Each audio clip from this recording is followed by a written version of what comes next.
Sairam, my dear students. In the previous session, we discussed preamble of our constitution and some of the salient features of Indian constitution. Today we are going to see the third session of this lesson. Let us begin the lesson with some questions. By this we can come to know how much we studied and how much we understood the lesson. The first one is, what is the goal of our constitution? Today's first question, what is the goal of our constitution or Indian constitution? The second question is, how can we say that India is a secular country? Second question. And what do you mean by the secular country? Third question. How can you say that Indian constitution is written? Bardide Kayalli. That means, you know that the Britain constitution is unwritten, Indian constitution is written. Indian constitution is a very nice example for written constitution. How can you say that Indian constitution is a written constitution? These are all the questions. Dear students, just try to answer this. By this we can come to know how much we understood the lesson. Today we are going to see some other salient features of our constitution. Dear students, today we are going to see some more salient features of Indian constitution. One such feature is fundamental duties. See, fundamental duties are as essential as air and water. See, to liberate liberty, to live with liberty, we need rights. See, such provision is made in our constitution. Fundamental rights.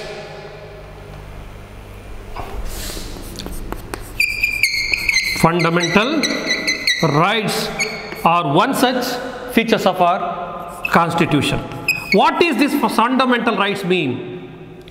You have studied in your previous classes fundamental rights. The rights that the constitution has given to the people are called fundamental rights.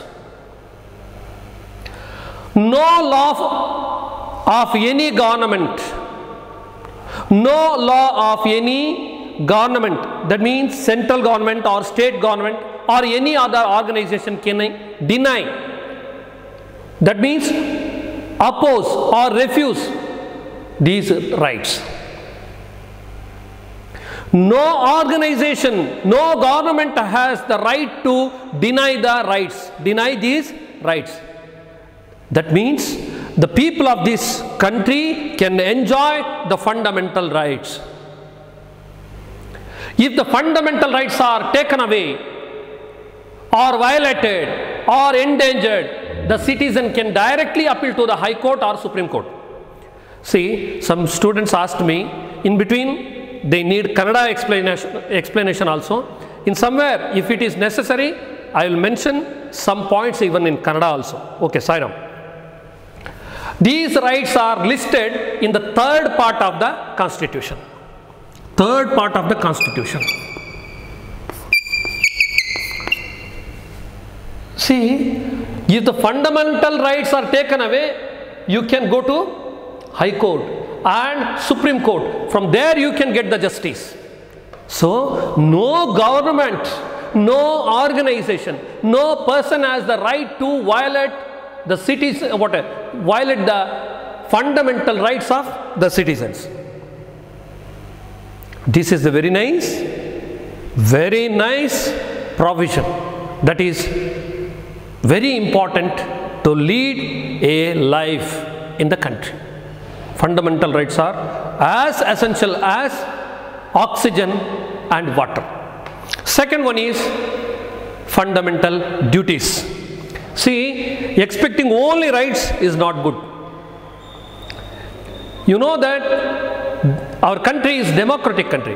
While you expecting the fundamental rights, there is duties are there towards your country, towards our country. Fundamental rights and duties should go hand in hand. When you are enjoying the fundamental rights, you have the rights, you should follow the duties also.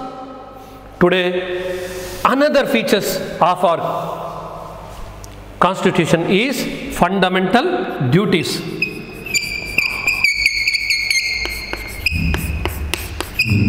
Yes.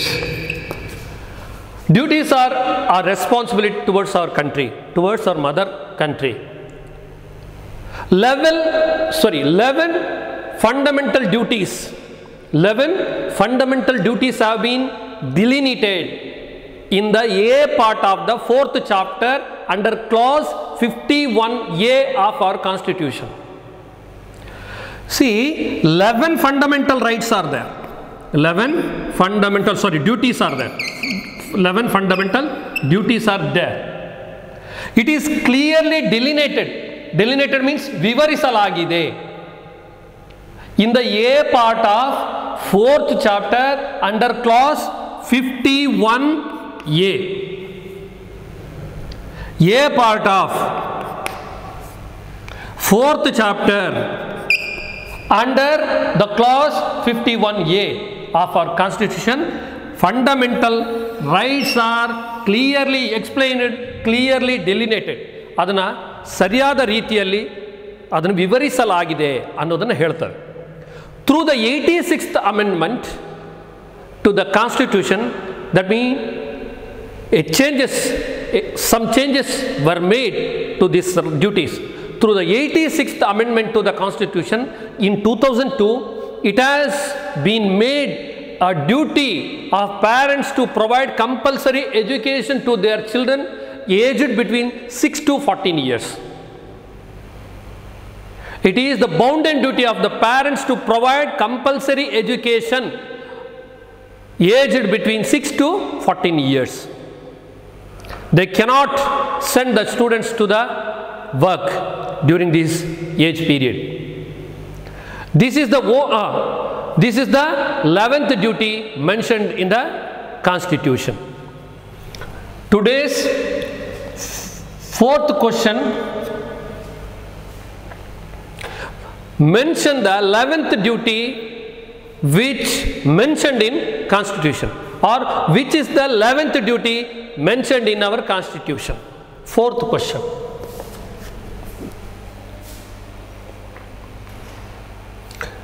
Okay, next, another very important features of our constitution is directive principles.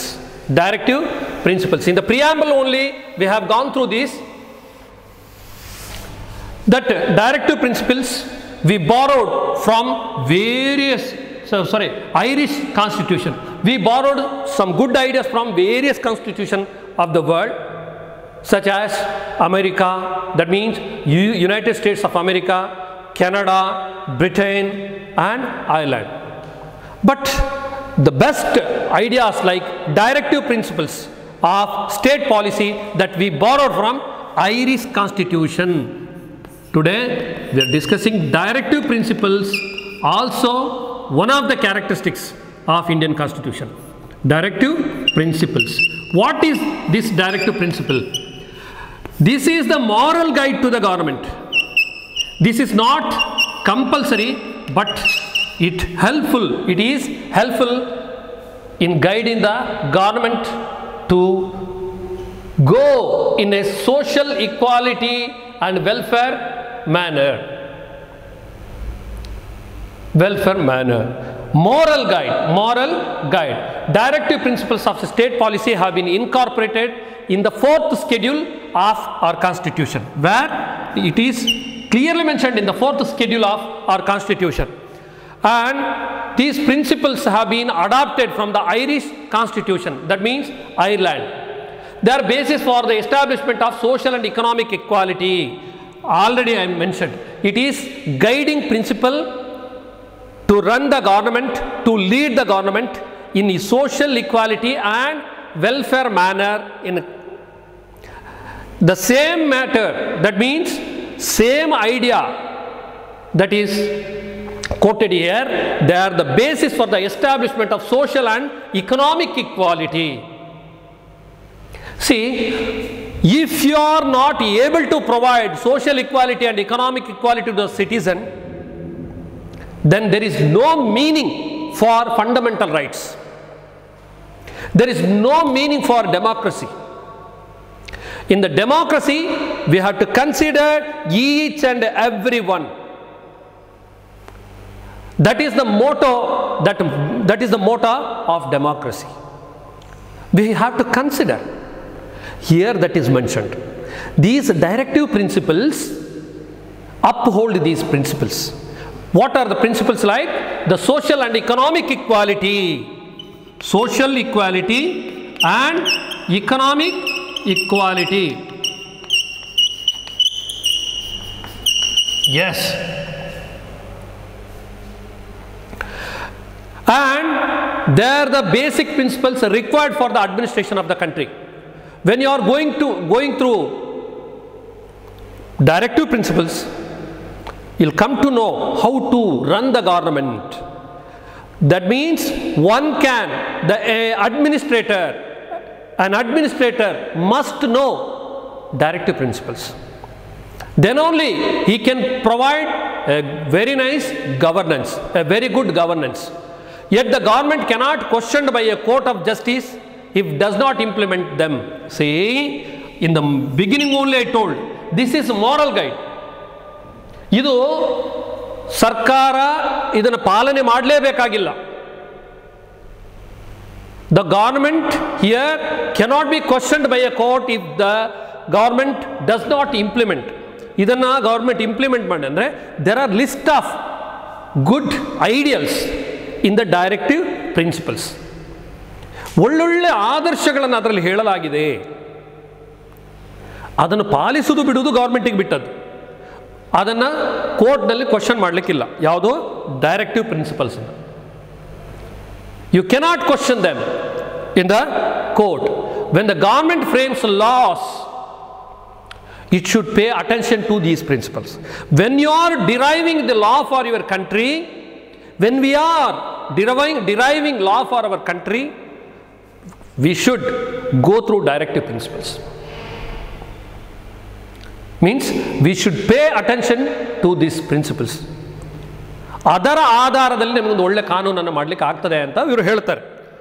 This is then another feature is independent and centralized judiciary system.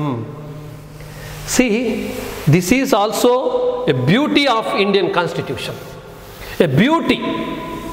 Here we can see independent and centralized judiciary system. How can you say it is independent? Independent and centralized judiciary. Centralized judiciary. Our judiciary is not working under executive or legislature. Legislative body. It is not working under executive body or legislative body. It is an independent body. It is an independent and centralized body. Why? See, if executive or legislative body intervene in judiciary system, people will never get justice. People will never enjoy their rights. ಸಾಧ್ಯವೇ ಇಲ್ಲ. ರಾಜಕಾರಣಿಗಳು ನ್ಯಾಯಾಂಗದೊಳಗೆ ಬಂದುಬಿಡ್ತಾರೆ. ಅದಾಗ್ತದೆ. ಹಾಗಾಗಿ so our forefathers, then framers of our constitution took ultimate care to create such a wonderful constitution. Because of that only today we have independent and centralized judiciary system. Our judiciary is independent and centralized. How? The courts have the authority to give the bold judgments in order to protect the rights of the people. And neither legislature nor executive has the right to interfere with the working of the judiciary. For example, what is executive? Executive means here cabinet.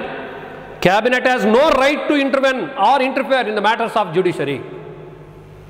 Legislative body, Lok Sabha or Rajya Sabha, they have no right to interfere in the matters of judiciary. Supreme Court is the highest court of the land. Supreme Court is the highest apex court. And all high courts and subordinate comes under this. Thus we can say our constitution is independent and centralized. Okay, today's sixth question, not here fifth question I did not mention. Sixth question, how can you say Indian judiciary is independent? Dear students, in the previous lesson I did a small mistake. In the drafting committee I mentioned 12 committees were there, but there were 22 committees were there. Just note down that there were 22 committees in the constitution committee, that drafting committee. Okay, sorry. Now another important features of our constitution is single judiciary, single citizenship. Single citizenship. If you go America, there the people of America, that means United States of America, enjoys dual citizenship. But in India, there is single citizenship. Once you become the citizen of the state, you are the citizen of this country. But in United States of America, a person who is residing in a state, he is a member of and citizen of that state as well as the citizen of that country. So he has a dual citizenship. But in India, single citizenship. Why did the members of the Constituent Assembly, the drafting committee, provide this provision? The Constitution makes provision for single citizenship in order to curb narrow-minded provincialism and promote nationalism. Rajyakondu, Rashtrakondu agibitre, that leads to regionalism. Nanu Tamil Nadu, Nanu Karnataka, Nanu Andhra, Nanu Uttar Pradesh. They will feel like that. To avoid and to curb that narrow-minded provincialism and to uplift nationalism, the citizens of this country have the same rights irrespective of their place of birth and residence. See, if you are Kannadiga, you can go and enjoy the same rights even in the Kerala, even in Tamil Nadu, even in Andhra Pradesh. Once you are citizen of that land, you go anywhere of this country.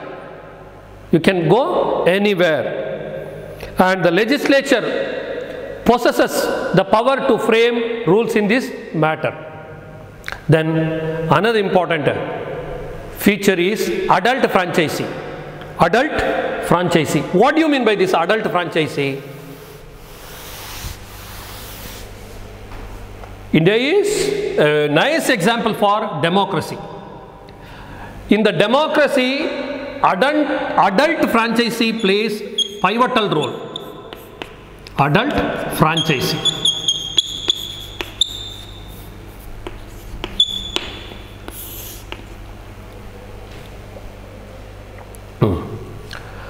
The Constitution provides for adult franchisee. All the adults, that means citizens above 18 years of age, may exercise their right to vote. It symbolizes the sovereign absolute power of the people. And you might have seen the pictures of voting. That is one of the very nice advantage for the people. Because of that only, it is said that Prajaprabhutva This is not Raja Prabhutva. This is not sovereignty of a family. It is sovereignty of the citizens. And bicameral legislature, another important features of Indian constitution is bicameral. See, we have central legislature, state legislature. In the central legislature, we have parliament, that means Sansad. There is two houses. One is lower house and another one is upper house. The lower house is called Loka Sabha, the upper house is called Rajya Sabha. Here we have bicameral legislature, bicameral legislature. That is, you know, upper house and lower house. And here upper house is Rajya Sabha, lower house. Even in the state, in some states have bicameral system. Some states, not all the states. In Karnataka, in the state legislature, there are two houses. One is upper house, second one is lower house. The upper house is called Vidhana Parishad, the lower house is called Vidhana Sabha. Legislative Council, Legislative Assembly. This is bicameral. And last one is party system. In India, democratic setup. In democratic setup, we have party. See, in China, that is purely communist system, there is also party. But monoparty system is prevailing there. If you go America, two-party system is there. But in India, multi-party system is there. But party system is there. Political parties are the pillars of democracy. There is multi-party system in India. The party which wins the majority of votes in the general elections becomes ruling party, whereas the rest will the opposition parties. Here also we can say people can rule. People can rule. This is the opportunity to rule our country. So these are all the features of Indian Constitution. Just go through the textbook and as well as videos. I hope you completed all the homeworks, and if you have any doubts regarding this lesson, just call me or phone. I will answer, try to answer. Sai Ram.